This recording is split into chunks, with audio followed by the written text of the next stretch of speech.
कि ये जो हमारे साथ हो रहा है ये हरासमेंट है और उनको ये पता है कि इस हरासमेंट को अब रिपोर्ट करना है। पूरे पाकिस्तान में हमारे ओम्बुड्समैन की दफातर अब मौजूद हैं और फिर वर्क प्लेस के ऊपर जो हरासमेंट हो रही है वहाँ पे कमेटीज़ भी बढ़ती जा रही हैं। सबसे पहली बात तो ये कि ये कंपनी से ख़वातीन नहीं, मर्द भी कर सकते हैं, ट्रांसजेंडर्स भी कर सकते हैं। यार आके अरे आज तो बड़ी अच्छी लग रही हैं, भाई मतलब आपका काम नहीं है, लेकिन आपका काम है मना कर देना। पहले सर पे हाथ रखना तहजीब के मामलात में आता था, अब सर पे हाथ रखना फिजिकल होने के मामलात में आता है। मैंने ये बात की तो थी, लेकिन ये इंटेंशन थोड़ी था। तो भाई इंटेंशन में कैसे, कौन सा आला है जो मैं आपके दिमाग में डाल के आपका इंटेंशन चेक करूंगी? मेरे पास तो आपके एक्शंस हैं। Assumption is the mother of all problems. लड़की के तो नाम में भी हाँ होती है। एक तो ये अजीब कॉन्सेप्ट है भाई, लड़की के नाम में हाँ नहीं होती। ना का मतलब ना होता है, बस जहाँ ना हुआ वहाँ रुक जाओ। दूसरी शादी होनी चाहिए।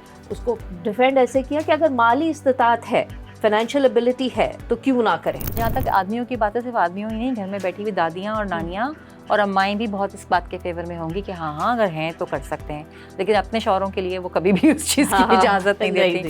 लेकिन एक औरत अगर उसका शौहर और बच्चे हैं, ये उसका भी हक है कि वो अपने शौहर और बच्चों के होते हुए तलाक लेकर अगर किसी और से शादी करना चाहे तो वो भी कर सकती है।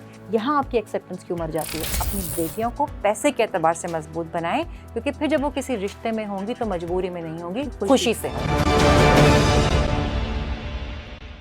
आदाब, मैं हूं मुनज़्ज़र सिद्दीकी। मेरे साथ आज है सीनियर मीडिया पर्सन उज़मा अल करीम, जो कि वर्क प्लेस हरासमेंट के जो मामलात हैं, इश्यूज़ हैं, उसकी वो एक्सपर्ट भी हैं। तो उनसे आज इस तरह के कुछ मामलात पे हम बात करेंगे।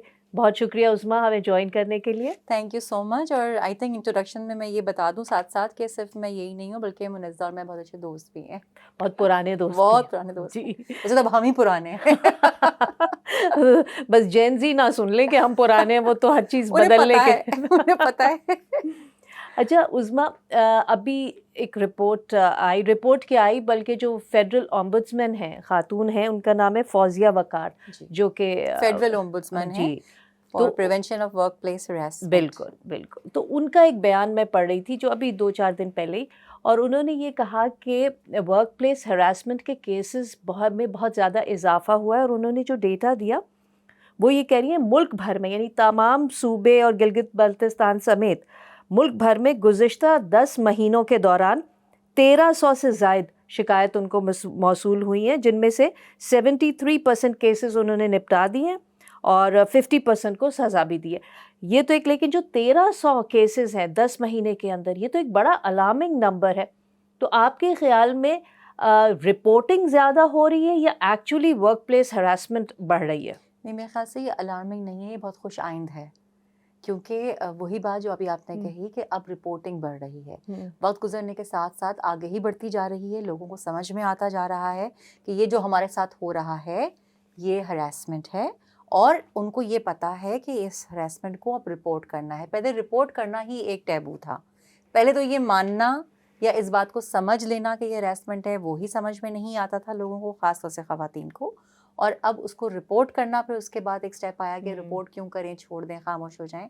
तो खुशाइंद बात यह है कि अब ज़्यादा से ज़्यादा ख़वातीन सामने आ रही हैं, रिपोर्ट कर रही हैं, केसेस सॉल्व हो रहे हैं, सपोर्ट सिस्टम ज़्यादा अच्छा होता जा रहा है।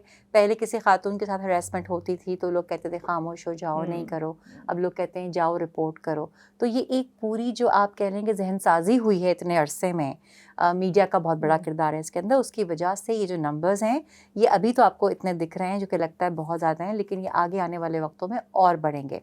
इसकी दूसरी वजह एक और है, वो ये है कि पहले जो खाली, अगर आप ओम्बुड्समैन ऑफिस की बात करें जो कि वर्क प्लेस हरासमेंट के स्पेसिफिक ओम्बुड्समैन हैं, फेडरल की तो थी और उससे पहले पंजाब सिंध में थी, फिर उसके बाद बलूचिस्तान KPK में और बाकी प्रोविंसेस में भी हमने देखा कि ग्रेजुअली अब हर पूरे पाकिस्तान में तमाम तर सूबों में हमारे ओम्बुड्समैन के दफातर अब मौजूद हैं। और फिर वर्क प्लेस के ऊपर जो हरासमेंट हो रही है वहाँ पे कमेटीज़ भी बढ़ती जा रही हैं। तो वक्त गुजरने के साथ साथ क्योंकि रिपोर्टिंग ऑप्शंस बढ़ गए हैं, लोगों को आगही आ गई है, सपोर्ट सिस्टम हो गया है, तो अब ख़वातीन बहुत ज़्यादा आगे आकर कंप्लेंट्स करा रही हैं। तो ये बहुत अच्छी बात है कि ये नंबर सामने आ रहे हैं।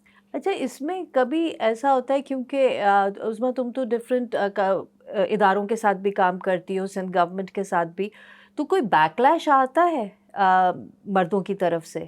मर्दों की तरफ से नहीं, औरतों की तरफ से भी आता है। मतलब मैं कहूँ कि जनरल बैकलैश आता है, वो तो अभी भी है, उसको तो जाने में बहुत टाइम लगेगा। जाहिर सी बात है, अगर आपने कंप्लेन की है, सबसे पहली बात तो ये कि ये कंप्लेन सिर्फ खवातीन नहीं, मर्द भी कर सकते हैं, ट्रांसजेंडर्स भी कर सकते हैं। कानून में जो है वो सिर्फ मेल और फीमेल है, लेकिन अक्सर इदारों में कोड ऑफ कंडक्ट में ऑल एम्प्लॉइज सब पे अप्लाई होता है। तो जो भी कंप्लेन करता है, सबसे पहले तो आप कह लें 2 ग्रुप डिसाइड हो जाते हैं पूरे इदारे में, जिसको पता चलता है कॉन्फिडेंशियलिटी नहीं है। एक ग्रुप जो है वो कहता है कि जिससे शिकायत की है ठीक शिकायत की है, जिसके ऊपर इल्ज़ाम लगाए सही इल्ज़ाम लगाए, वही बुरा है, उसको जज करना शुरू कर देते हैं। दूसरा ग्रुप होता है कि कंप्लेन करने वाले के ऊपर शिकायत कर रहे होते हैं। तो आई थिंक ये तो एक ह्यूमन एंगल है, हमारी सोसाइटी का पर्सपेक्टिव है। गॉसिप करने में भी बड़ा मज़ा आता है, गॉसिप करनी भी होती है। तो जो कंप्लेन करता है उसके ऊपर बैकलैश भी आता है, इश्यूज़ भी आते हैं। लेकिन वही मैंने कहा कि पहले उसका परसेंटेज बहुत ज़्यादा होता था, उसकी वजह से खौफ होता था कि हम कंप्लेन ना करें। अब आप में एतमाद आ गया है कि बैकलैश आएगा, कोई बात नहीं, उस बैकलैश को सपोर्ट करने वाले भी होंगे और उसके अगेंस्ट खड़े होने वाले भी होंगे। तो बैकलैश तो आएगा ही आएगा, और आता है, आना नहीं चाहिए लेकिन आता है, क्योंकि अभी हमें बहुत लंबा सफ़र तय करना है इस एरिया में। लेकिन बैकलैश से घबराना नहीं चाहिए, क्योंकि वो तो ज़िंदगी के हर मामले में आपके सामने आएगा। अच्छा, अब जैसे वक्त के साथ साथ जो बेबी बूमर्स का टाइम निकल गया, फिर मिलेनियल्स हैं, ये आहिस्ता आहिस्ता वो भी निकल जाएंगे। अब जेन जी का टाइम है, जेन अल्फ़ा का टाइम है। तो आने वाले दिनों में तुम्हें कैसा लग रहा है कि ये जो हरासमेंट केसेस हैं, क्या इनकी नौयत बदलेगी, या ये बेहतर होंगे या बढ़ेंगे? क्या कैसा देख रही हो? नौयत तो बदलेगी, जाहिर सी बात है, क्योंकि अवेयरनेस बढ़ती जाती है ना। और जो कंप्लेन ज़्यादा आ रही है ना, सॉरी मैं वहाँ पे पहले थोड़ा पीछे जाऊँगी, कि कंप्लेन ज़्यादा आने की एक वजह और ये भी है कि अब लोगों को ये समझ में आ गया है कि हरासमेंट है क्या क्या। पहले तो लोग समझते थे ना, किसी को हाथ लगा दिया या किसी से बदतमीजी कर दी, बहुत ज़्यादा आप वल्गर हो गए तो हरासमेंट है। लेकिन अब समझ में आता है कि ज़ातियात के ऊपर बात करना भी हरासमेंट है। मैं आपके कपड़ों के ऊपर बात नहीं कर सकती, मैं आपके आने जाने पे आपकी फैमिली मेम्बर्स के बारे में बात नहीं कर सकती जो काम से रिलेटेड नहीं है, अगर हम वर्क प्लेस की बात करें। तो अब ये शऊर भी आ गया है कि और बहुत सारी चीज़ें हैं जिनको हम आम तौर से हरासमेंट नहीं समझते थे, अब वाजे होती जा रही हैं कि वो भी हरासमेंट है। पहले जिन चीज़ों पे लोग अनकंफर्टेबल हो जाते थे, उनको बुरी लगती थी, लेकिन वो लेबल नहीं कर पा रहे थे कि ये हरासमेंट है, अब वो भी मतलब आपको रोज मैसेज आ रहे हैं। ये तो बड़ा एक वो भी चला था पहले, जो पहले ओम्बुड्समैन थी हमारी, उन्होंने कहा था गुड मॉर्निंग का मैसेज भेजना भी बार, हाँ अगर बार बार आ रहा है तो हरासमेंट है। आप हरास हो रहे हैं, लेकिन वहाँ रोकना भी जरूरी होता है कई कई जगह पे कि भाई आप मुझे मत भेजें, आप ब्लॉक कर दें, या आके अरे आज तो आप बड़ी अच्छी लग रही हैं। भाई मतलब आपका काम नहीं है, लेकिन आपका काम है मना कर देना। तो पहले लोग मना नहीं कर पाते थे, अब बहुत अच्छी बात है कि लोग मना कर देते हैं, क्योंकि वो कुछ मुझे लगता है हमारी कुछ जैसे एक तहजीब का भी हिस्सा है ना, कि बहुत रख रखाव के मामला में आप हर वक्त आपको अब कोई गुड मॉर्निंग कर रहा है तो आपको ये होता था कि मैं कैसे मना करूं, भाई गुड मॉर्निंग ही तो कर रहा है, लेकिन मैं इरिटेट हो रही हूँ, या सर पे हाथ रख रहे हैं। हाँ ठीक है, जो बड़े हैं वो आपके सर पे हाथ रख रहे हैं। तो आप आजकल बच्चा भी, आपने जेनजी की बात की, रखवा ले कोई बच्ची सर पे हाथ अपने किसी से, वो आप फिजिकल क्यों हो रहे हैं? पहले सर पे हाथ रखना तहजीब के मामलात में आता था, अब सर पे हाथ रखना फिजिकल होने के मामलात में आता है। बल्कि अब तो इतना हो गया है कि जैसे जाते हैं ना कोई फैमिली इवेंट्स हो या कोई फ्रेंड्स का हो जहाँ छोटे बच्चे हो, पहले तो बच्चे होते थे आप क्यूट है, किसी का आपने गाल कर लिया, अब तो भाई हाथ नहीं लगा सकते। और अब तो स्कूलों में ये बात बताई जाती है, जो कि अच्छी बात है। और जेनजी की जहाँ तुमने बात की मनज़ा, मेरे ख्याल से बहुत अच्छी, जेनजी की एक बहुत अच्छी बात है कि ऑफकोर्स जो सेक्शुअल हरासमेंट की हम बात कर रहे हैं कि नौयत तो बदलेगी, ऐसा नहीं है कि हरासमेंट नहीं होगी। जहाँ इंसान होते हैं वहाँ तमाम तर मामला चलते रहते हैं। लेकिन येस, जेनजी से एक बहुत अच्छी बात जो मैं कहूँ वो ये है कि उनकी बाउंड्रीज बड़ी क्लियर हैं। मैं भी ऑफिस में यही बात कर रही थी कि शायद 8 से 10 साल के बाद जो ट्रेनिंग्स हम करवाते हैं prevention of harassment at work place की, तो उसमें शायद 3 घंटे की हमारी ट्रेनिंग होती है, 3.5 घंटे की ऑल टुगेदर। लेकिन जब जेनजी की वर्कफोर्स पूरी होगी तो शायद 1 घंटे में हम निपटा दें, क्योंकि बहुत सी बातें जब हमें समझानी पड़ती हैं उनको समझाने की ज़रूरत नहीं होगी उन्हें। दे नो देयर बाउंड्रीज, उनको कंसेंट का मतलब पता है, उनको डिसेंट का मतलब पता है। कंसेंट भी जैसे हम कहते हैं कि क्लियर होना चाहिए। अगर आप कोई अप्रूवल दे रहे हैं कि आप मुझे गुड मॉर्निंग का मैसेज कर सकते हैं, या आप मेरे सर पे हाथ रख सकते हैं, या आप हमसे ये मजाक कर सकते हैं कि ठीक है ये इजाज़त है। और अगर मना है, डिसेंट है, तो वो भी आपने क्लियर कम्युनिकेट करना है कि नहीं मुझे ये पसंद नहीं है। तो वो कम्युनिकेशन भी ज़रूरी है, और जेन जी को सब पता है, हमें उन्हें बताने की ज़रूरत ही नहीं है। बल्कि मैं एग्जाम्पल दूँ छोटी सी बात की, हमारे और आपके दौर में तो यही होता था। हमारा भी एक दौर था जो अभी हमारे अपनी सोसाइटी में हमारा दौर है, लेकिन उनकी जेन जी के लिए हमारा दौर जा चुका है। तो किसी का इंतकाल हो जाता था और तुम्हें पता चले कि इनका इंतकाल हो गया, तो क्या करते थे? किसी के घर में आगे जानने वालों को आप बता दिया करते थे, कि भाई हाँ, उनका इंतकाल हो गया। हाँ, हमारे साहबजादे के एक दोस्त हैं, उनके भाई का इंतकाल हुआ, तो सबसे पहले हमारे बेटे ने हमें कॉल किया, ने कहा अम्मा प्लीज़ अब आप सब जगह बताती मत फिरिएगा कि उसके भाई का इंतकाल हो गया है, पहले मैं उससे पूछ लूँ कि उसने बताना है या नहीं बताना, ये उसका राइट है, आप नहीं शुरू हो जाएं। मैंने कहा बेटा लेकिन किसी का इंतकाल हुआ है तो हम नहीं, आपको क्यों ज़रूरत है बताने की। और मैंने सोचा कि यार वैसे बात तो सही है, मतलब अब उसने कितने मेहमानों को रिसीव करना है, कितने फ़ोन कॉल्स रिसीव करने हैं, वो किस फ्रेम ऑफ माइंड में है, लोग फ़ोन करना शुरू हो जाएं तो पहले उससे पूछना ज़रूरी है। हाँ, तो मतलब ये जेनजी का ये लेवल है, इमोशनल इंटेलिजेंस की उनका बहुत हाई है और बाउंड्रीज बड़ी क्लियर हैं एंड दे नो कि इंसानी एंगल क्या है।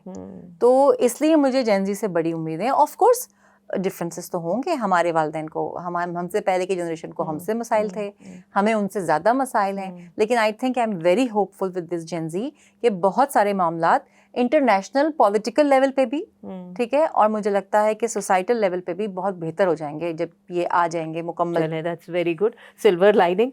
अच्छा उस्मा, एक अभी ये हुआ था, एक यूनिवर्सिटी है, फेडरल यूनिवर्सिटी है, उसके जो वाइस चांसलर हैं उनका एक केस हुआ था जो कि भाई फेडरल ऑम्बुड्समैन के पास गया था। तो उसमें हुआ ये कि उनके खिलाफ फैसला आया कि उन्होंने ये कहा कि जी उनके ऊपर एलिगेशन ये था कि वो जो यंग टीचर्स हैं या यूनिवर्सिटी के, उनके ऊपर वो बार बार वो बार बार ये कहते थे कि जी 35 साल से ज़ायद उम्र की ख़वातीन को हार्मोनल मसाइल का सामना रहता है जो उनकी जहनी इस्तेहकाम और काम की कारकर्दगी को मुतासिर करता है। यानी उन्होंने कह दिया कि जी ज़्यादा उम्र है तो इनके हार्मोनल मसाइल हैं। अच्छा, ऑम्बुड्समैन ने उनके खिलाफ फैसला दिया और कहा कि भाई थोड़ा सा कहा कि आप, एक होता है ना एक सरसरी सा उनके खिलाफ हो गया। हाँ, इसका टर्म है कानून में। हाँ बिल्कुल, उनको वो कर दिया सेंसर। उसके बाद क्या हुआ कि जो विमेन एक्शन फोरम है और कुछ खवातीन की तंजीमें, उन्होंने कहा जी इनको हटाएं, इनको होना नहीं चाहिए। तो जब उनसे पूछा गया, उनकी तरफ की भी बात सुनी गई वाइस चांसलर की, तो उनका ये कहना था कि नहीं, अब उनका नहीं, मैं ये बार बार इसलिए कहता हूँ क्योंकि ये एक बायोलॉजिकल फैक्ट है और हमें उसकी अवेयरनेस और सेंसिटिविटी बढ़ानी चाहिए, इसलिए मैं बात करता हूँ। तो उन्होंने बात को घुमा दिया। ठीक है, अब जाहिर है जो भी ये बात सुनेगा उसको समझ आ जाएगी कि जी वो अपना दिफा करने के लिए उन्होंने बात को घुमाया। तो तुम्हारे पास ऐसे भी केसेस आते होंगे जहाँ लोग करते हैं गलत बात और फिर उसको घुमा देते हैं। बिल्कुल सही, और ये गलत बात है। देखिए अगर आप बायोलॉजिकल फैक्ट भी बता रहे हैं तो सबसे पहले तो ये देखना है कि आपकी अपनी पोजीशन क्या है, ठीक है, आपका काम है भी ये बताना या नहीं। अगर आपको ऐसा फील हो रहा है, देखिए हर किसी के साथ तो ये नहीं होता ना, आपने जनरलाइज कर दिया, किसी के साथ 30 साल में होगा, 35 साल में होगा, 40 साल में होगा, 50 साल में होगा। मर्दों के साथ भी अपने मसाइल होते हैं, ठीक है, तो आप इसको पहली बात तो जेंडर से रिलेट नहीं कर सकते। दूसरी चीज़, अगर हार्मोनल इश्यूज हैं तो किसके साथ हैं, कितने % के साथ हैं, आपके पास क्या डाटा है। और अगर कुछ ऐसा बहुत मेजॉरिटी में आपके दायरे में हो रहा है कि अगर फर्ज करें आपके पास 10 टीचर्स हैं जिनके साथ 9 टीचर्स में से ये मसाइल आ रहे हैं या 6 में से ये मसाइल आ रहे हैं और आपको ऑपरेशंस में मुश्किल हो रही है अपने इदारे की, तो उसके लिए आप बाकायदा ट्रेनिंग सेशंस कराते हैं, आप अपनी सीनियर अथॉरिटी से बात करते हैं कि क्या करना है। एक प्रोसेस होता है, आप किसी के ऊपर एलिगेशन नहीं लगा सकते, आप किसी की कैपेसिटी को डाउट नहीं कर सकते और इस किस्म के स्वीपिंग स्टेटमेंट नहीं दे सकते क्योंकि ये बाकायदा हरेसमेंट का हिस्सा है कि आप कैसे कह रहे हैं, क्या प्रूफ है आपके पास। ठीक है, बायोलॉजिकल फैक्ट तो है, लेकिन जिनके बारे में आप ये बात कर रहे हैं ये फैक्ट उन पर अप्लाई हो रहा है या नहीं। अगर उन पर अप्लाई नहीं हो रहा तो अकाउंटेबिलिटी तो है, क्योंकि आप सीनियर हैं, आपने अपने इदारे को मैनेज करना है और आप इस तरह के स्टेटमेंट्स नहीं दे सकते। तो आई थिंक बहुत सही फैसला था, उनको वार्न करना बहुत ज़रूरी था। और वार्निंग के बाद, क्योंकि अदालत का फैसला, जो वफाकी मुहतसिब है वो बाकायदा एक अदालत है वर्क प्लेस हरासमेंट की, तो उनके फैसले के बाद हम उनके फैसलों पर कमेंट नहीं कर सकते। लेकिन आई थिंक जो उन्होंने फैसला किया होगा वो बिल्कुल ठीक किया होगा, उसके ईच एंड एवरी एलिमेंट को देखते हुए किया होगा, बिल्कुल यकीनन। और उस फैसले में अगर कोई गुंजाइश है तो अपील का राइट हर एक के पास मौजूद है, दोनों पार्टीज के लिए वो कर सकते हैं।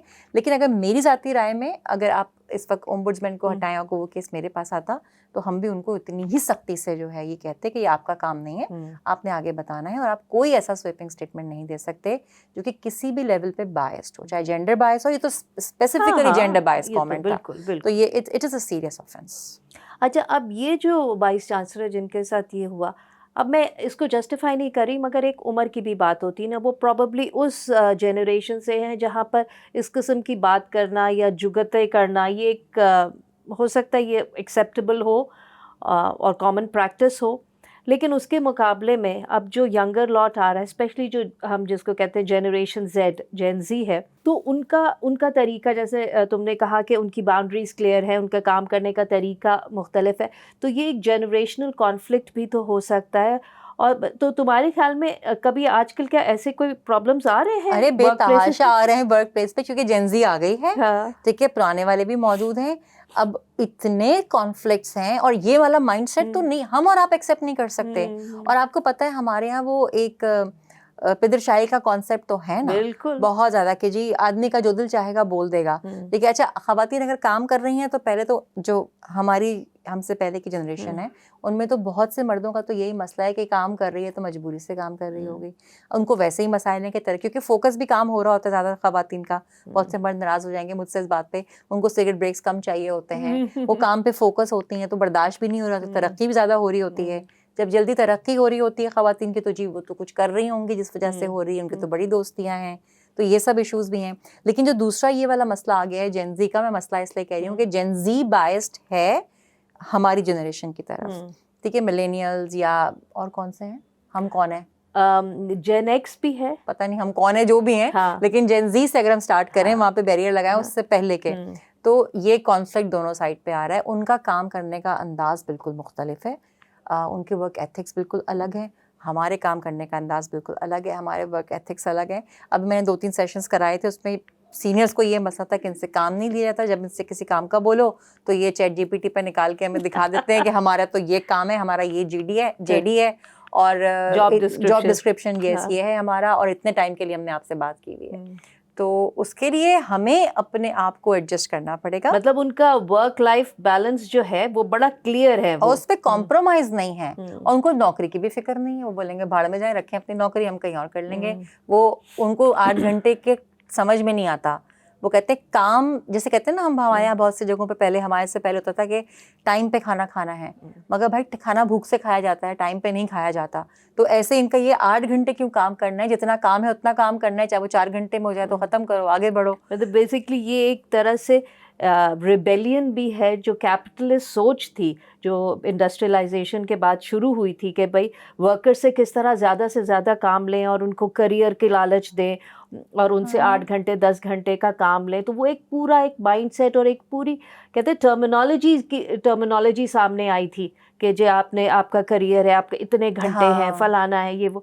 तो ये जो जनरेशन है, मेरा ख्याल है वो सबको खत्म कर रही है। मुझे लगता है, पता नहीं क्यों, if you agree with me और नॉट, कि मुझे लगता है कि ये जनरेशन ऑफिस कॉन्सेप्ट भी खत्म कर देगी। एक तो कोविड ने उस चीज को मल्टीप्लाई कर दिया, क्योंकि जब ये लोग वर्कफोर्स में आए थे तो उस वक्त ऑलरेडी इनकी, जब कोविड के दौरान वर्कफोर्स में आए, शामिल हुए, तो उस वक्त उनकी उम्रें क्या थी, यही 18 से 20-22 साल के दरमियान।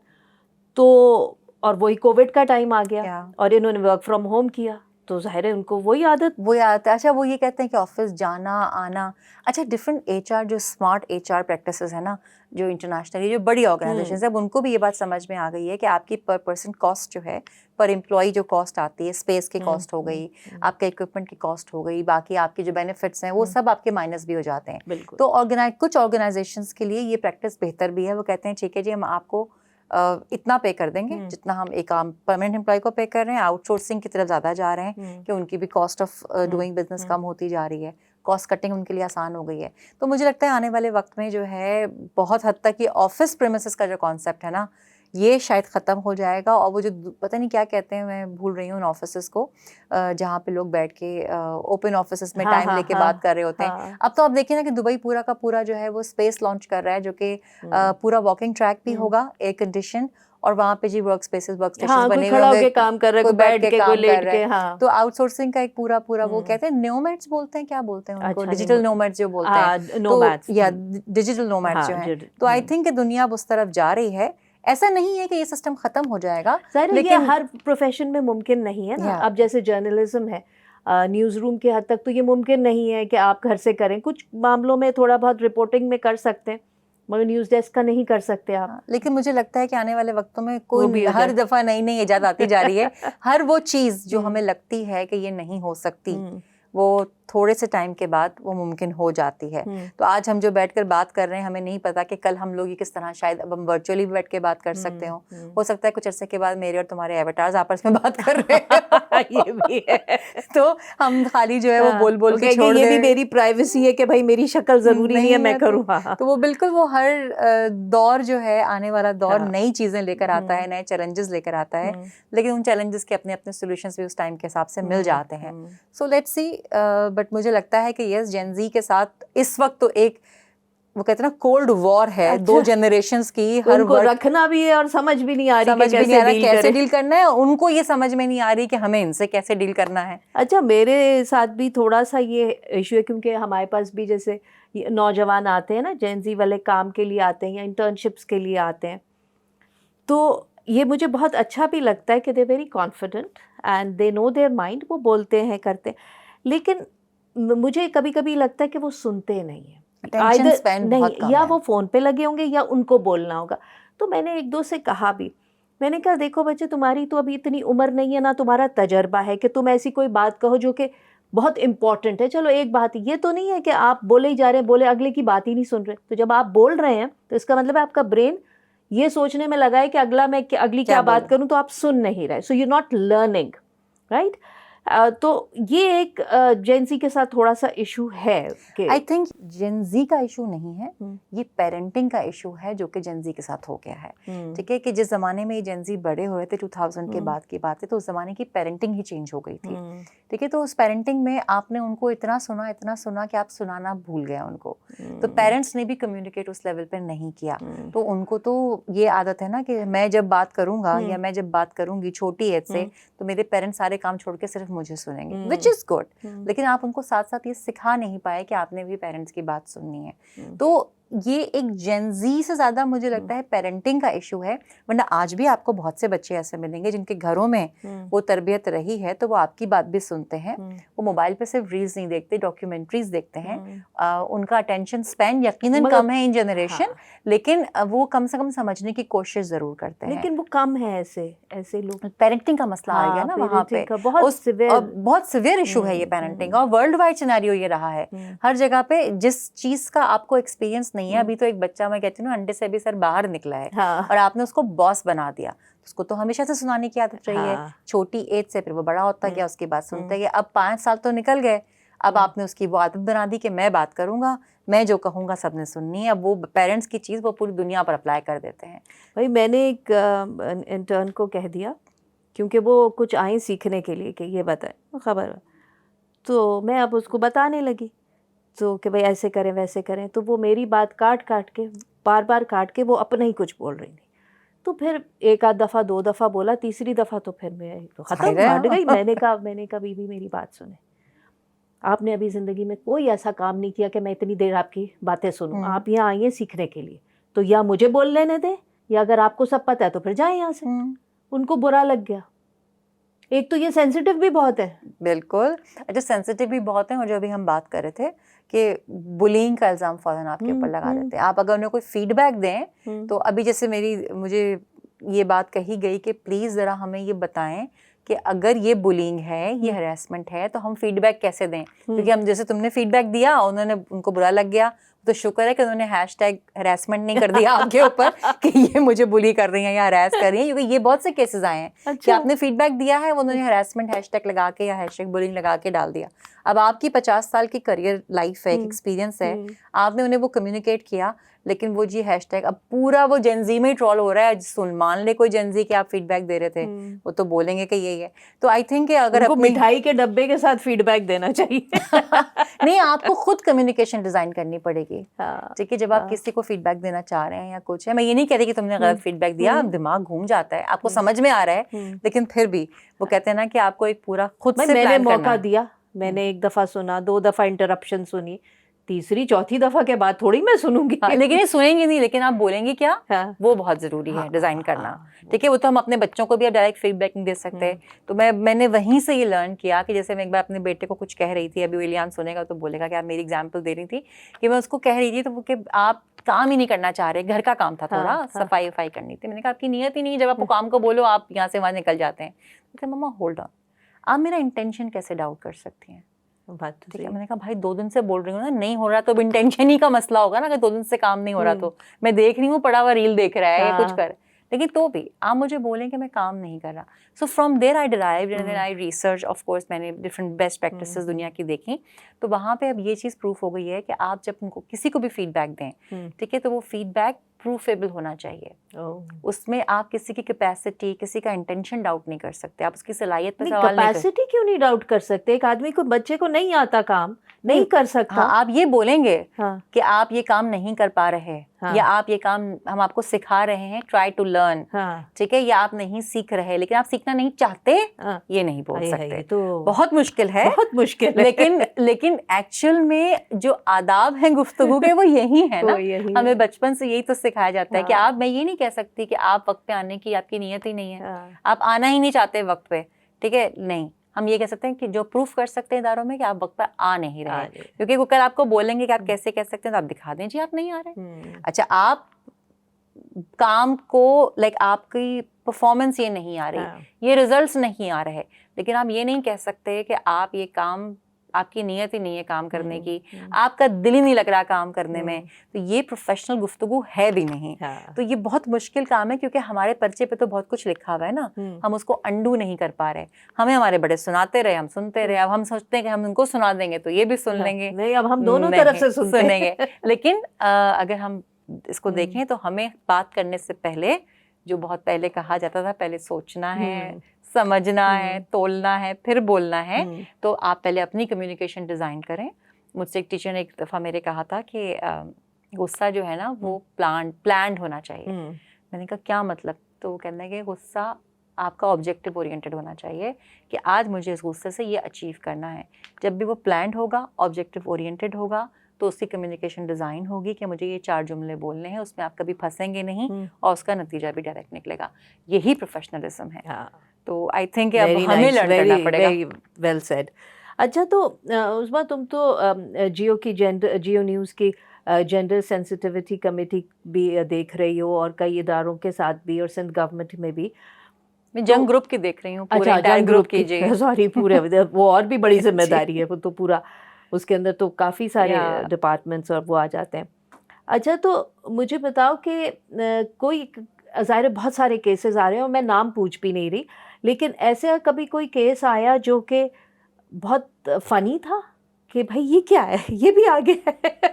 अच्छा, मैं सिर्फ जंग ग्रुप की नहीं, इसके अलावा 2-3 और ऑर्गेनाइजेशंस हैं, उनके बोर्ड पे रही हूँ। और गवर्नमेंट ऑफ सिंध के साथ मैंने 1 साल, ओम्बुड्समैन सिंध जो थे 2006 में, उनके साथ मैंने 1 साल उनकी पूरी टीम को ट्रेन किया है कि सेंसिटाइजेशन क्या होती है, क्योंकि लोग समझते हैं कि जी प्रिवेंशन ऑफ हैरेसमेंट किसी भी इन्वेस्टिगेशन होती है, तो इन्वेस्टिगेशन कैसे करना है और सेंसिटिविटी के साथ करना है, तो उनके साथ भी मैंने काम किया। वहाँ पर एक केस आया था मेरे पास, और वो बड़ा इंटरेस्टिंग केस था। एक इदारे ने कंप्लेन की थी, उनके दायरे में उनकी सुनी नहीं गई, तो वो ओम्बुड्समैन के ऑफिस आ गई थी, और उन्होंने ये कहा था कि इन साहब ने अपना पेट मेरी कोहनी पे मारा है।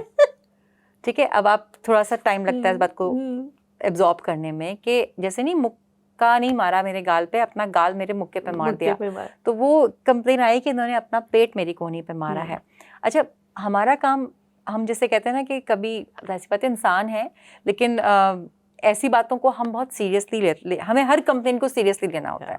ठीक है, तो वहाँ पे भी जो थे उनको थोड़ी सी हंसी आई इस बात के ऊपर, कि मैंने कहा नहीं आप, फिर मैं सबको निकाल दिया, खातून से बैठ के मैंने बात की, मैंने कहा आप बताइए कि क्या है, बिकॉज हमारा काम एक्टिविज्म नहीं है, हमारा काम मुंसिफी है। तो मुंसिफी में आपको हर एक को सुनना पड़ता है, और उतनी ही सीरियसनेस के साथ सुनना पड़ता है कि आप कोई जजमेंटल नहीं हो सकते। तो सुनने में बड़ा अजीब लगा कि कोनी पेट में मार दी, मगर जब वो चीज़ पता चली, उसको हमने इन्वेस्टिगेट किया, तो पता चला कि जी वो बहुत नैरो जगह थी, और उस नैरो जगह पे या तो कोई खातून अगर खड़ी हैं, और ये तमाम देखने वालों को भी मैं कहूँगी कि प्लीज़ आप इस बात को अंडरस्टैंड कीजिए कि ये सिचुएशन होती हैं तो हम अज्यूम कर लेते हैं। कोई खातून अगर खड़ी हैं और आपको वहाँ से निकलना है, तो आप वहाँ रुक जाएं, उन खातून को बोलें कि प्लीज़ हमें जगह दे दें, हमें निकलना है यहाँ से, और आप फिर निकलें। देखिए वो छोटी सी जगह में से वो साथ में निकलने की कोशिश की, और वो निकलने की कोशिश की तो वो खातून कुछ इस तरह से खड़ी हुई थी तो उनका पेट जो है वो इनकी कोहनी पे लगा। तो बात तो ठीक है, बात ठीक थी, लेकिन जब आप पहले कंप्लेन सुनते हैं तो उनके इदारे ने इस कंप्लेन को सीरियसली नहीं लिया।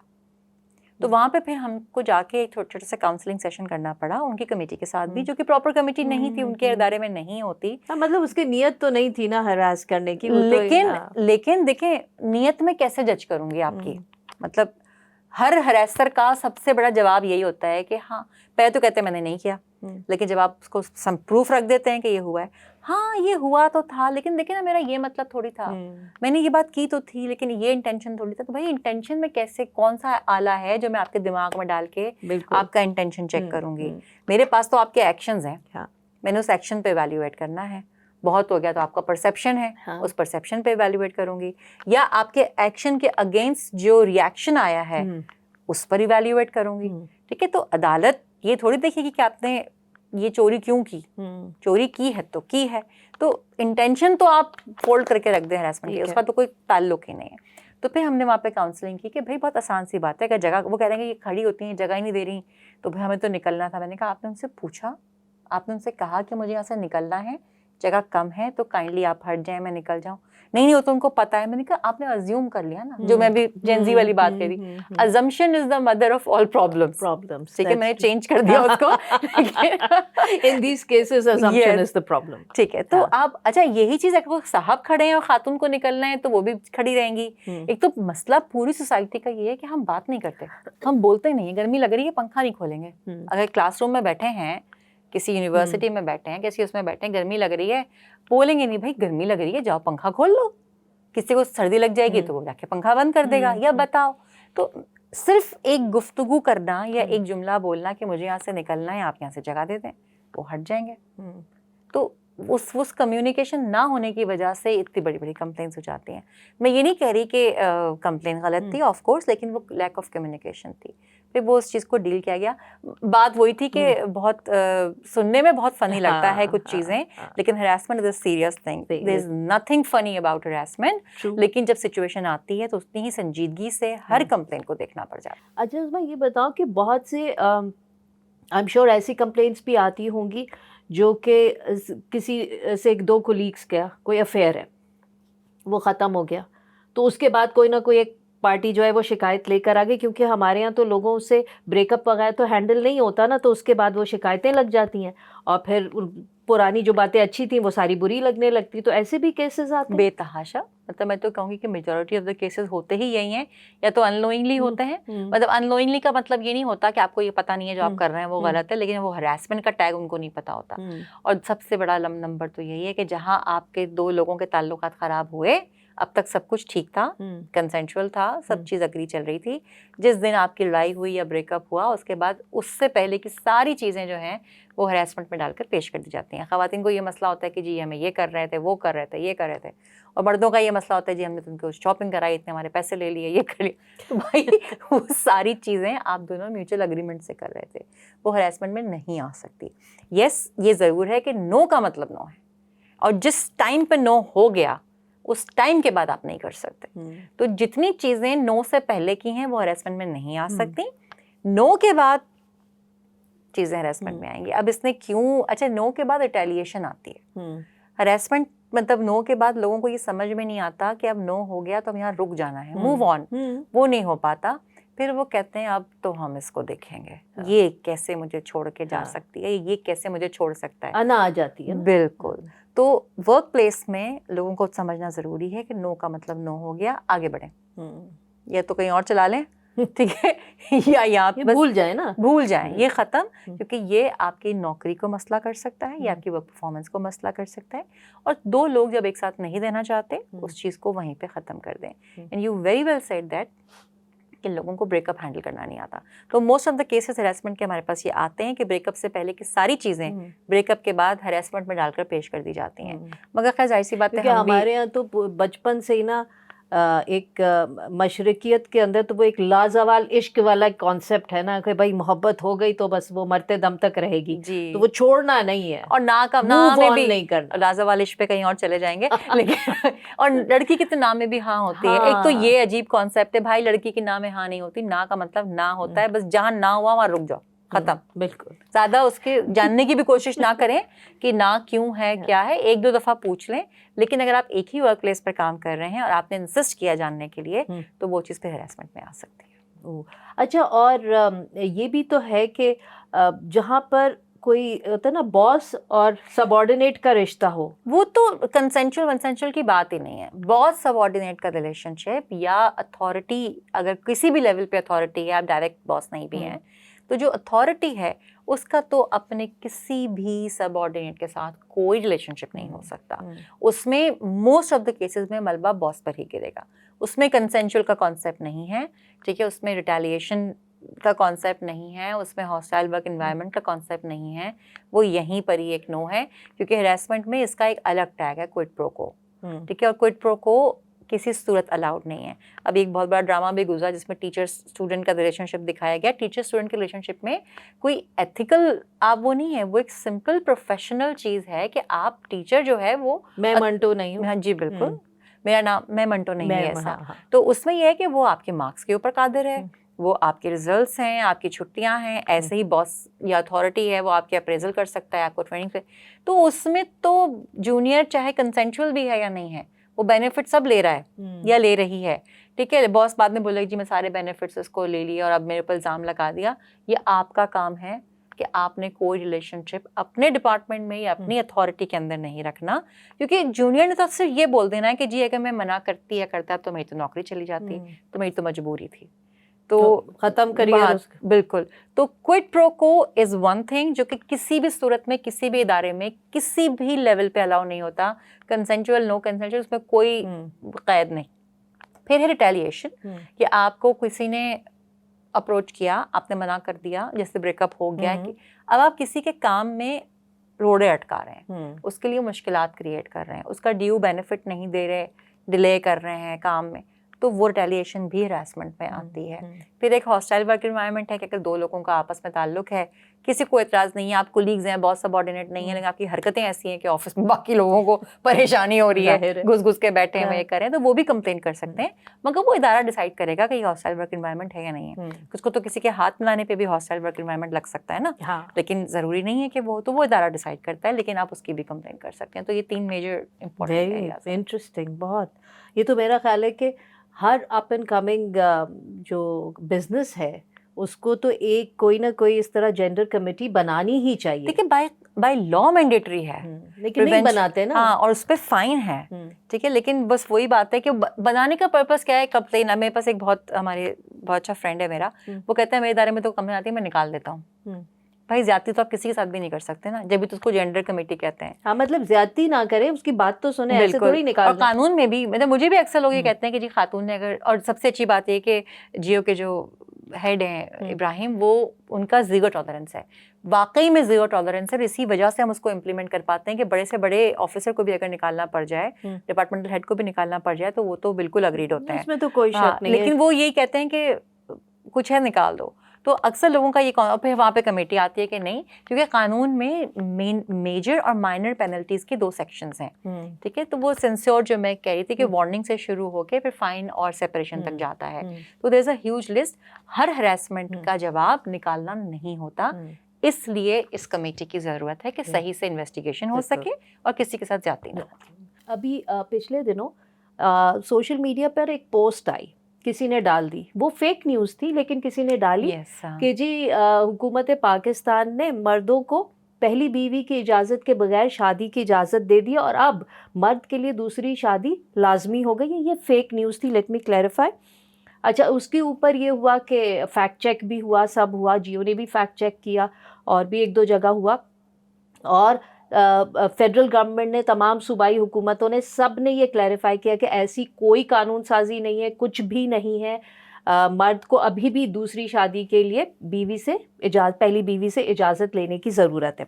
अच्छा, यहाँ पर एक अभी मेरा ख्याल है उसी के नतीजे में गैलप पाकिस्तान ने एक सर्वे किया, तो अभी हुआ है वो, तो उसमें ये पता चला कि जी 40% पाकिस्तानी जो है वो दूसरी शादी के हक में नजर आए, 60% पाकिस्तानी दूसरी शादी के मुखालिफ थे। अच्छा, जो 40% दूसरी शादी के हक में थे कि पहली बीवी की इजाज़त के बगैर हम कर सकते हैं या दूसरी शादी होनी चाहिए, उन्होंने कहा कि जी हम उसमें उसको डिफेंड ऐसे किया कि अगर माली इस्तिताअत है, फाइनेंशियल एबिलिटी है, तो क्यों ना करें, राइट। तो अच्छा, ये जो इस पे मैं ये जो पोस्ट आई और ये सर्वे आए, इसके ऊपर सोशल मीडिया पर मिलियंस ऑफ व्यूज़ और कमेंट्स, ये तो ऐसी चीज़ है ना, तो इस पे तो हर आदमी बोलता है, हर आदमी के पास अपनी 2 सेंस हैं कहने को। तो तुम्हारा इस पे क्या वो है? सबसे पहले तो मैंने ये सर्वे तो पढ़ा था ऑफ कोर्स, लेकिन मैं उसकी डिटेल में नहीं जा सकी कि 40% में जेंडर बैलेंस क्या था और 60% में कितने परसेंट खवातीन थी और क्या था।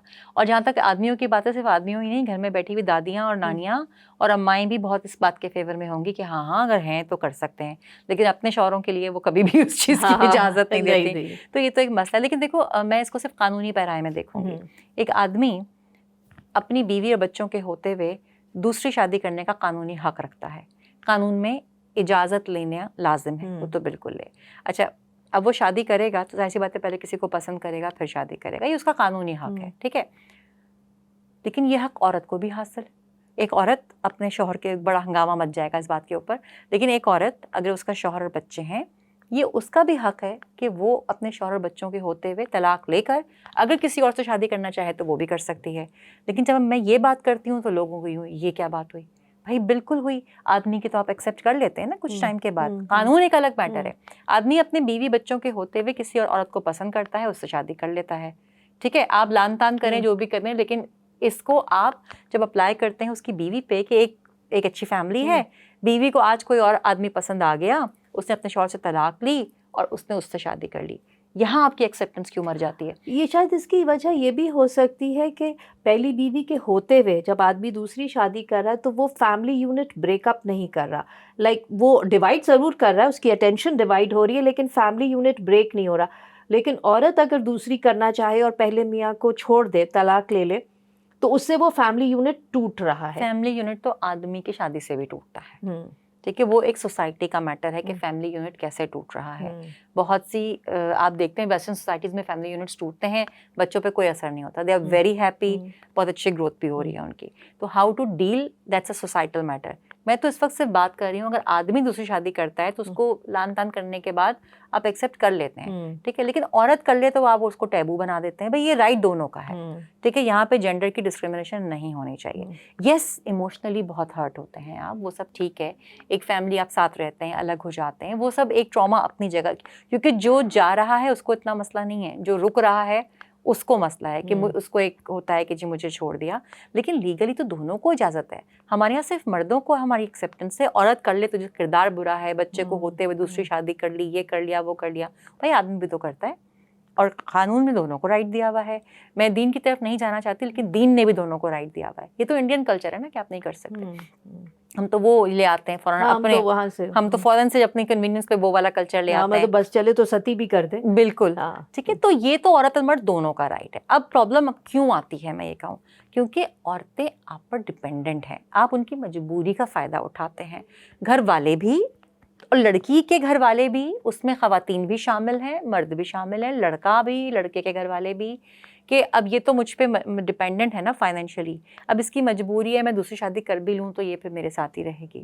अच्छा, फिर क्योंकि वो सोसाइटी में बाहर नहीं निकल रही तो जाहिर सी बात है उसकी, वो तो बेचारी रुल जाती है। बिल्कुल, ठीक है। अगर वो उसका मियाँ दूसरी शादी कर ले और वो फाइनेंशियली दोनों को इक्वल नहीं रख पा रहा तो औरत तो रुल गई। और आजकल के हालात में कितने लोग अफोर्ड कर सकते हैं दो फैमिलीज को सपोर्ट करना? शौक तो बहुत होता है, अफोर्ड नहीं कर सकते। अच्छा, अफोर्ड भी नहीं कर सकते, बैलेंस भी नहीं कर सकते, लेकिन मैं तो कह रही हूँ वो मैटर ही अलग है। मैं एक बीवी, फर्ज करें एक आपकी शादी को 20 साल हो गए, आपके बच्चे बड़े हो गए, एक औरत है जिसने 4 बच्चे पाले, आपको हरी हरी सूजी और एक जवान लड़की से आप दूसरी शादी करके वो औरत क्या करेगी? नहीं, तो उसमें तो बराबरी वैसे ही नहीं हो सकती। बिल्कुल, जो इमोशनल बराबरी है वो कैसे करेगी? देखिए, मैं तो अभी इमोशनल पे आ ही नहीं रही, मैं तो अभी टेक्निकल, सोशल और लीगल की बात कर रही हूँ। हमारे लीगल सिस्टम में उस औरत के लिए जिसके आदमी ने दूसरी शादी कर ली, ठीक है, उसके लिए तमाम कवानीन मौजूद हैं।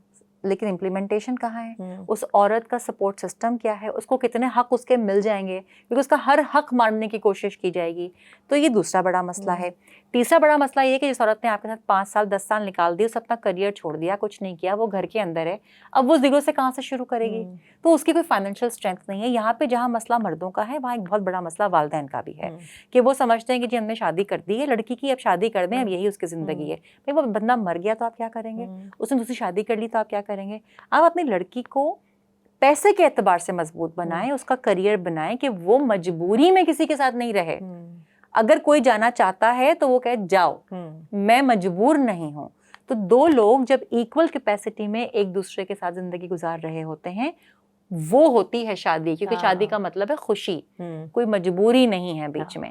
और ये जो एक बात है ना, फिर वो लान पान होगी मेरे ऊपर कि जी आपको कॉम्प्रोमाइज करना पड़ता है, आपको ये करना पड़ता है। ठीक है, आप अपनी खुशी से कॉम्प्रोमाइज कर रहे हैं तो करें, अब अपने बच्चों के लिए भी तो खुशी से ही कर रहे हैं। बिल्कुल, लेकिन मजबूरी नहीं होनी चाहिए। आपका फैसला होना चाहिए, उस फैसले में कोई मजबूरी नहीं होनी चाहिए। पैसे के एतबार से औरत की मजबूरी नहीं होनी चाहिए, ठीक है। और सबसे बड़ी बात, अगर कोई आपकी मजबूरी में आपको अपना घर तोड़ना पड़ रहा है, घर जोड़ना पड़ रहा है, आप डिप्राइव्ड हैं, आपका कोई और सहारा नहीं है, आपको मुश्किल हो जाएगी, सोसाइटी एक्सेप्ट नहीं करेगी, उसकी वजह से अगर आपको किसी के साथ रहना है तो बहुत बेहतर है कि आप अलग ही हो जाएं। इसलिए मैं हमेशा कहती हूँ कि, और अपनी बेटियों को बहुत से लोग इसीलिए नहीं पढ़ाते, शुरू से ही नहीं पढ़ाते। तो कुछ पाकिस्तान में कुछ उलमा ये बात करते हैं। अरे उलमा तो छोड़ दे, मैं तो कहती हूँ घर के बड़े ये बात करते हैं कि यार ज्यादा पढ़ लिख जाएगी ना तो फिर घर नहीं बसाएगी अपना, या शौहर को छोड़ के आ जाएगी। ठीक है भाई, क्या बुराई है इसके अंदर? अगर आपका शौहर या आपके इन लॉज या आप एक इंस्टीट्यूशन है ना शादी, अगर उस शादी में मजबूरी के साथ रहना पड़ रहा है तो उससे बहुत बेहतर है कि आप कॉन्ट्रैक्ट है ना दोनों के दरमियान, it's a civil contract between two people. Marriage तो यही है ना। जब आप कॉन्ट्रैक्ट से पहले जो चीजें आप भरते हैं, आप निकाहनामा भी नहीं भरते। तो मैं बहुत स्ट्रॉन्ग बिलीवर हूँ इस चीज़ की कि किसी भी शादी में मजबूरी में रहने की ज़रूरत नहीं है। औरत को भी ये राइट है कि वो जब चाहे अपने शौहर से तलाक लेकर बगैर किसी वजह के दूसरी शादी कर सकती है। मर्द को भी ये राइट है। लेकिन एक इंस्टीट्यूशन के तौर पे जब आप किसी इदारे में भी काम कर रहे होते हैं तो आप चाहते हैं कि चीज़ें अच्छे से सॉल्व हों, तो शादी से पहले निकाहनामा भरपूर तरीके से भरें। नंबर 2, अपनी बेटियों को पैसे के एतबार से मजबूत बनाएं, क्योंकि फिर जब वो किसी रिश्ते में होंगी तो मजबूरी में नहीं होंगी, खुशी से होंगी। ये बिल्कुल सही बात है। और मैं ये उम्मीद कर रही हूँ, जैसे अभी हम बात कर रहे थे जेन ज़ी की, तो चूंकि ये लोग ज़्यादा चीज़ें इनके लिए क्लियर हैं और इनके अंदर ना वो कॉम्प्लिकेशंस नहीं है जिन सोसाइटल कॉम्प्लिकेशंस के साथ हम लोग बड़े हुए हैं। तो मुझे ये उम्मीद है कि बाय द टाइम ये लोग अपने 30s और 40s में आएंगे तो सिचुएशन काफ़ी बेहतर हो चुकी होगी इस हवाले से, क्योंकि आजकल तो हमारे उसमें तो बहुत सारे मसाइल हैं ना। आप सॉरी मैं बात करती हूँ, मैं भूल जाऊंगी, मुझे बार बार वो बात याद आ रही है कि जो भी हम ये शादी की बात करें, हमारे कवानीन की इम्प्लीमेंटेशन भी बहुत सख्ती ज़रूरी है उसके अंदर कि इम्प्लीमेंट कराए जाएं। कि बहुत सी ख़वातीन सिर्फ तलाक लेने के लिए बैठी हैं, उनको तलाक़ें नहीं हो रही, फिर उनके बच्चों का उनको एक्सेस नहीं मिल रहा। अच्छा, एक आदमी अगर शादी करके चला जाता है या एक औरत छोड़ देती है तो फिर उस पर जी ये इल्ज़ाम भी लग रहा होता है कि इसका तो कैरेक्टर ठीक नहीं था, कैरेक्टर असैसिनेशन हो रही होती है। तो आई थिंक हमें इन तमाम चीज़ों को स्ट्रेट करने की ज़रूरत है। तो वो तो निकाहनामा के अंदर राइट टू डिवोर्स है ना, इसीलिए जैसे तुमने कहा वो निकाहनामा पढ़े और वो राइट टू डिवोर्स पे हर एक साइन करे। लेकिन मैं वही कह रही हूँ कि हमारे अगर आप पुलिस के पास भी जाते हैं, हमारी तो अदालतें जी कलमा पढ़वा के चेक करवा लेती हैं कि सर जी आप अच्छी औरत नहीं है तो आप तो ये भी तो एक माइंडसेट का मसला है। तो कानून की सख्ती बहुत जरूरी है। अच्छा, कानून की सख्ती तो मेरा ख्याल है पैरामाउंट है, क्योंकि आप पाकिस्तान में जहाँ जिस कच्ची आबादी में जाए ना, बड़े शहरों के साथ, कराची में कितनी है, हर कच्ची आबादी में आपको मेजॉरिटी केसेस में ख़वातीन अकेली कमाने वाली और वो बच्चे पाल रही होती हैं, उनका जो शौहर, और ये मैं कच्ची आबादियों की बात कर रही हूँ जहाँ पे झोपड़ियों में भी रह रहे इस तरह तो वहाँ पे उनके शौहर जो है वो शादी करते हैं, 2-4 बच्चे पैदा किए, छोड़ दिया और चले गए। भाई किधर चला गया? उसने दूसरी शादी कर ली, अब वो दूसरी उससे बेगम से भी 2-3 बच्चे हैं, वो भी छोड़ के, और किसी की फाइनेंशियल जिम्मेदारी कफालत नहीं है, वो औरत खुद अपने बच्चे पाल रही है, खुद वो सब कर रही है। अच्छा, वो फिर ये तलाक भी नहीं देते या दे रहे कुछ तलाक लेने का प्रोसेस भी तो इतना डिफिकल्ट है। औरत जाएगी खुदा लेने के लिए तो औरत तलाक भी ले सकती है, हाँ, खुला के अलावा तलाक भी ले सकती है, लेकिन वो प्रोसेस ये तो क्लियर नहीं है। फैसला आ गया था जी बिल्कुल। लेकिन आप को कुछ पता ही नहीं है। और मुझे लगता है कि बच्चों के पैदा होने पे तो पाबंदी होनी चाहिए कि जब तक आप इतना नहीं कमा रहे ना, जब तक या तो स्टेट ओन करे बच्चों को, ठीक है, और अगर स्टेट ओन नहीं कर रही है तो फिर कम से कम ये कानून हो कि आपके पास जब तक इतने पैसे अकाउंट में नहीं है या आप ये बेसिक फैसिलिटीज अपने बच्चों को नहीं दे सकते तो तक आप बच्चे पैदा ना करें।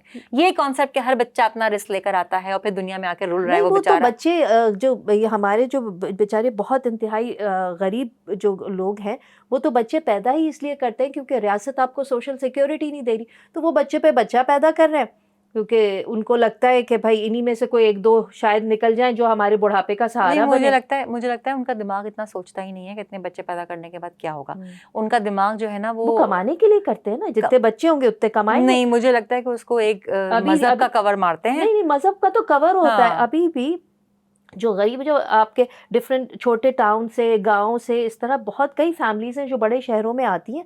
अब उनके हैं 8-10 बच्चे, तो माँ बाप जो है, माँ है या बाप है या दोनों, वो बैठे रहते हैं बच्चों को छोटी छोटी उम्रों से। कितने ये पॉश इलाकों में तक हर तीसरे चौथे घर में ये मैंने देखा है कि एक कम उम्र बच्चा या बच्ची को लगाया हुआ है नौकरी के ऊपर, उसके जो महीने के पैसे वो माँ बाप को जा रहे हैं, बच्चा काम करे ना, चाइल्ड लेबर, तो वो सब कमा रहे हैं। और अगर जिसके फर्ज करें 6 बच्चे और 6 जगह लगाए हुए, अगर वो कम से कम 25 भी कमा रहा है तो माँ बाप 1.5 लाख रुपए लेके बैठे हुए। यही तो स्टेट की जिम्मेदारी आती है ना। अब अगर वो बच्चों को कमा रही है, अब इस सिनेरियो को देखें, अगर माँ अकेली रह गई है और उसके 4 बच्चे हैं तो उनको कामों पे लगा देगी, तो वो तो बाप बोलेगा ठीक है ये कमा रही है, और फिर बाप साल के बाद वापस आएगा। तलाक उसने इसीलिए नहीं दी कि वापस आके सारी कमाई लेके चला जाएगा, और माँ नहीं देगी तो उसके ऊपर इल्जाम लगा देगा कि जी आप किसी और आदमी के साथ। हाँ, तो वही तो कह रही हूँ कि सारा मसला ही स्टेट के रेट का है। हर मामले में कानून की इम्प्लीमेंट, कानून तो बहुत अच्छे बने हुए हैं, शौक बहुत है रियासत को कि आइन सोशल कॉन्ट्रैक्ट फलाना, हम तरमीम भी करेंगे तो बेहतरी के लिए। मतलब जो आम आदमी का मसला, आम औरत का, आम बच्चे का, वो नहीं करना है। और एक बहुत बड़ा मसला ये है कि जो भी चीज़ होता है, जी आपने तो ये किया था ना, और अभी तो बदतमीज से, अभी एक ड्रामा आ रहा है पामाल, उसमें जगह जगह पे यही बात हो रही है कि जी वो भी तो ये कर रही है ना, वो भी तो ये कर। अरे भाई आप ये भी तो देखें कि औरत अगर कुछ कर रही है तो उसके ऊपर इल्ज़ाम लगाना आपके लिए कितना आसान है। मर्द जो वही बात है ना कि जी शुरू में तो एडजस्टमेंट करनी पड़ती है, तो शुरू में मर्द क्यों नहीं एडजस्टमेंट करता? हाँ, मतलब करते हैं, बहुत से मर्द भी करते हैं, लेकिन मैं ये कह रही हूँ कि आप उसको क्यों नहीं सिखाते कि आप दोनों का काम है। यहाँ पे मर्द और औरत की तफरीक हमें ख़त्म करनी है, हमें अच्छे इंसान पैदा करने हैं। और फेमिनिज्म को जो लोग बोलते हैं, बहुत बड़ी बातें करते हैं कि जी आप फेमिनिस्ट हैं और ये हैं, फेमिनिज्म का बुनियादी मतलब क्या है कि जो हुकूक एक मर्द को हासिल है वही हुकूक एक औरत को हासिल हो। That's it, simple. इससे ज्यादा की तो कोई बात ही नहीं है। लेकिन आपके दिमागों में, और ये बात मैं यही कह रही कि मर्दों के दिमागों में, इस पूरी सोसाइटी में जिसमें खवातीन जो कि हमसे बड़ी हो चुकी हैं, हमसे पिछली जनरेशन की, उनका भी यही रोल था कि नहीं आदमी ने कुछ बात कही भी थी तो सुन लो ना, वो अपॉलजिस्ट है ना। या अच्छा अगर आदमी ने चाय बना के पिला दी अपनी बीवी को तो वो भी एक अजाब है। भाई बनवाओ बीवी से भी, अगर चलो अब तक नहीं बनाई है कभी उसने, क्यों आपने तरबियत नहीं की कि वो आपको चाय बना के पिलाए। अब वो बीवी तरबियत कर रही है कि चाय बना के पिला दो, तो आपको बुरा लग रहा है, तो भाई बीवी के साथ मिल जाओ कि ठीक है तो बीवी को भी चाय बना के पिला और माँ को भी चाय बना के पिला, ठीक है, तो बर्फ। और कभी आपको मौका मिले तो आप भी चाय बना के पिला। पार्टनरशिप है ना। यस, जेंडर मैरिज को पार्टनरशिप नहीं समझा जाता। फैमिली में बेटा माँ को पिला दे, माँ बेटे को पिला दे, बेटा ससुर को पिला दे, सास को पिला दे, ये इंसानियत है। तो आई थिंक हमें अच्छे इंसान पैदा करने हैं, मर्द और औरत पैदा नहीं करने। Very right. And on that note Usma, thank you so much once again, बड़ा अच्छा लगा। और अगला जब होगा तुम्हारा चक्कर तो फिर हम दोबारा बैठेंगे। बिल्कुल, और हम जो है साथ साथ आई थिंक अब वहाँ से भी कुछ करने की कोशिश करेंगे, क्योंकि बोलने का इतना दिल चाह रहा होता है कभी कभी, और बोलने का कोई मौका ही नहीं मिल रहा होता। बिकॉज तुम इतना ट्रेनिंग्स भी कराती हो और सारा कुछ, तो तुम्हारे पास इतना मटेरियल है और इतने केस स्टडीज हैं जो जिनसे लोग सीख सकते हैं, समझ सकते हैं। मैं अभी एक सेशन में गई थी, वहाँ जेनजी थी, सबसे पहले वो 11th ग्रेडर्स थे। या अल्लाह, जब मुझे पता चला कि मुझे 11th ग्रेडर्स से बात करनी है तो पहले तो मुझे हॉल उठने शुरू हो गए और 1 घंटा बात करनी है। मैं कहा वो तो मेरा बैंड बजा देंगे, वो कहेंगे ये का खातून आ गई हैं, इनको पता नहीं अपनी। खैर जनाब, अल्लाह अल्लाह करके जाके मैं सबसे पहला सवाल तो यही किया कि आपके पास मोबाइल फ़ोन्स तो नहीं है? उन्होंने कहा नहीं। मैंने कहा शुक्र, वरना आपने मेरी तो हर बात को चेक मारना था और मुझे वहीं पे आपने जो है ना आईना दिखा देना था। तो मैंने कहा शुक्र। तो खैर वो एक, जब मैं सेशन के बाद जब पहुंची उनके प्रिंसिपल के ऑफिस में, तो बाहर बच्चों की लाइन लगी हुई। उन्होंने कहा ये इतने बच्चे क्यों खड़े हैं बाहर? तो वो सब अप्रिशिएट करने आए, और वो उन्होंने जुमला बोला वो ये था, हमें लगा कि आज फिर आ गई कोई ज्ञान बांटने। बताइए क्योंकि ज़रा। उन्होंने प्रेजेंटेशन वगैरह रेडी की हुई थी। मैंने कहा इनको मैं क्या प्रेजेंटेशन दूंगी, मेरी प्रेजेंटेशन बनी होगी पावर पॉइंट पे, ये यूज करते होंगे कैनवस। हाँ तो मैंने कहा भाई कुछ नहीं, मैं तो सिर्फ बातें करूंगी। हाँ बिल्कुल। और 2 बच्चे उनमें से सो रहे थे, मैंने टीचर्स ने आके उठाने की कोशिश की, मैंने कहा सोने दे, अगर मेरी गुफ्तगू इन 2 को इंटरेस्ट नहीं कर रही है तो बेहतर है सोते ही रहे। सोते रहे, तो वो लेकिन उठेंगे तो प्रॉब्लम ही करेंगे। हाँ, तो बाकी जो खैर 100 हम्म। 150 बच्चे थे, दे लव्ड इट। तो मैं अपने आप को ना, मुझे लगता है कि मैंने एक बहुत बड़ा मार्का सर कर लिया कि मैं 1 घंटा उन बच्चों को एंगेज कर लिया, उन बच्चों ने मेरी तारीफ की। नहीं तो तो मैं तुम्हारा तो एक्सपीरियंस घर से भी है ना, बच्चे जेंजी 2 बच्चे 2 रेज बच्चे करना। जेनजी हैं, लेकिन भाई अपने बच्चे हैं, तो हमने तो चमाट वमाट मार के इनको चुप करा लिया था। या तो ये काम नहीं कर सकते, आई एम सॉरी हाँ, लेकिन मैंने बच्चों को मारा है। नहीं नहीं, एक आध तो लगा देना चाहिए। हाँ, मैं भी इसके हक में, ये हाँ। क्या है कि भाई आप कुछ कर नहीं सकते और बच्चों से ही डर डर के थोड़ी रहता है कोई। फतवे आ जाएंगे हम पे, हाँ। लेकिन ये बट यस या सो मुझे लग रहा है कि मैंने बड़ा कोई जबरदस्त काम कर नहीं लिया नहीं, ये है। बहुत जबरदस्त काम है। And on that note, thank you Usma so much. Thank you, always a pleasure. इजाजत दीजिए।